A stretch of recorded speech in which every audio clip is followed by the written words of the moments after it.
Welcome back, Brienna. Great to see you again, Elsa. You too. We got to share with our audience here. We just had a crack up moment where we totally weren't ready. So, this is why we're coming on here with big smiles on our faces. But this is the beauty of the work that we do, because we've talked this whole series about saboteurs, how we get in our own way, how we really can be our own worst enemy many times, and we keep beating ourselves up. So today we want to finish up and round up the series about the contagion effect, because it's not all our own fault. Other people transfer their emotions onto us, and we don't always have that really good shield to shield ourselves from that, and we get sucked in.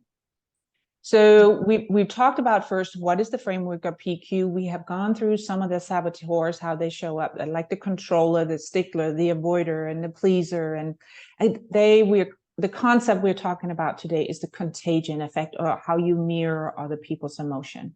So, Brienna, do you want to tell our wonderful listeners here about how you can start recognizing that it happens? Yes. So you'll start feeling it in your body. Once you become body aware, you'll feel the tension in your shoulders or in your neck or a headache. And that's because of the energy in the room. It could give you any of those ailments. And, we all know what stress feels like. So when you've got the stress coming on, or the anxiety, like I spoke of, the electric charge throughout the body, that's your body telling you, hey, something's going on here that I don't like. Yeah, Protect and yourself. exactly. And I think that's one of the things we haven't necessarily talked about in this series, but I think it's really important. Why are we really doing that? Because we know that it's not just in the moment that everything here has an effect. It's an effect on your sleep, your health, your relationships, everything. It affects everything that your life is. And health is a huge thing. It's just, we know from science that stress, when it builds up in our body, it's not just the physical, the immediate effect. It can, high blood pressure, just bad eating habits, all kinds of things. Yes. So you're talking about feeling it. So how do we recognize what it is? One of the things that I say is, like, we have all walked into a room and we either feel the high energy or low energy, but we have also all been in a room where somebody walks in and it feels like the air is sucked out of the room, especially in the professional world, right? We know that when that one person shows up in the meeting, everybody's like, oh, I don't, and then bleep, bleep, bleep, right? This is not going to be a fun meeting. Yeah, the Debbie Downers. The Debbie Downers, yeah. On the other hand, we have also been where somebody shows up and we're so excited to see them because we know they're a ray of sunshine. Mm-hmm. We know as soon as we see that person, they are bringing us up to a different vibration, a different energy that we already feel more positive. So that, in a nutshell, is really the contagion effect. Mm-hmm.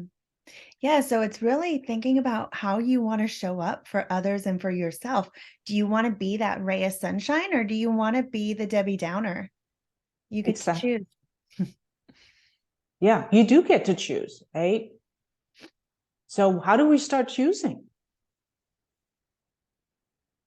I think we Go start ahead. choosing by understanding that, like you were saying, recognizing what's going on with me, just having this awareness of how do you show up.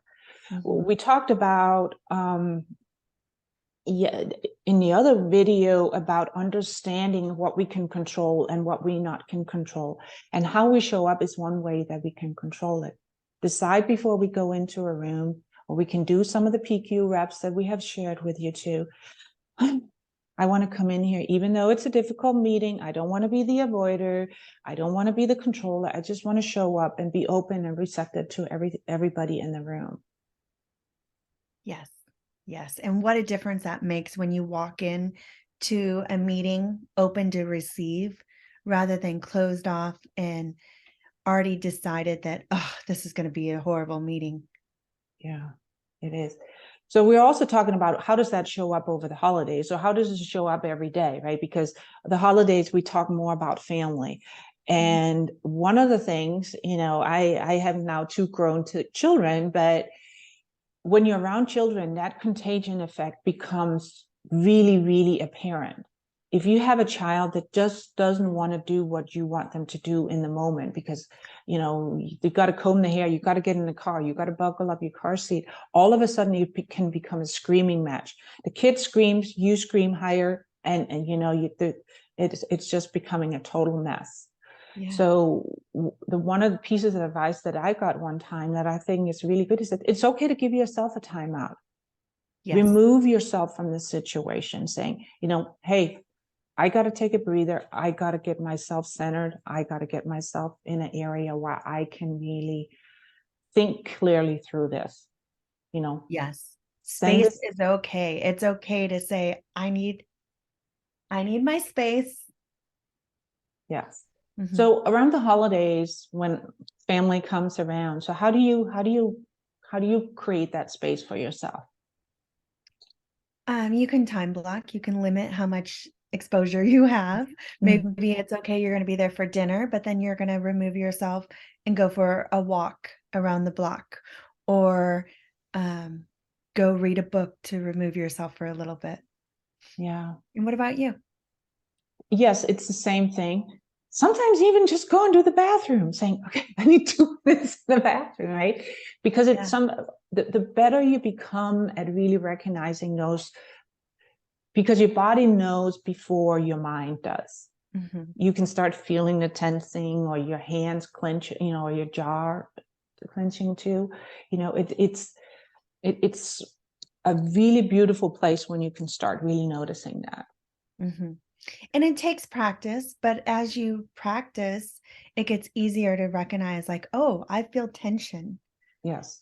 And we talked about before we got on here too, about if you think about it, it's almost like oil and vinegar, right? You have the vinegar, you have the oil laying beautiful and on the plate, and as soon as that contagion effect puts in, it can totally separate everything out. And that's sort of what happens with your mood, your everything. It's just like boom, and it's so instant. It can really be that instant. But then think about how beautiful it is to have an oil and vinegar dressing. And what do? We shake it up and we move it around so it's really good, right? And that's really what you do when you just sort of get, okay, I got to shake this off, or I got to go for a walk, and I got to remove myself from the situation.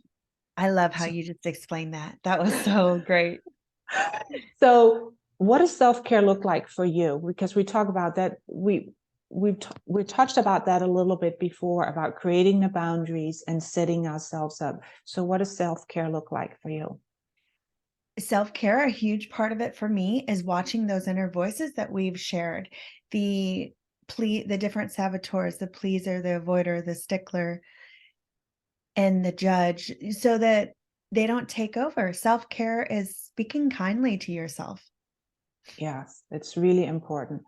So I think we sort of wrapped up everything that we have talked about, and give yourself some grace this holiday, every day, because even though we talked about around the holidays, all this information is applicable,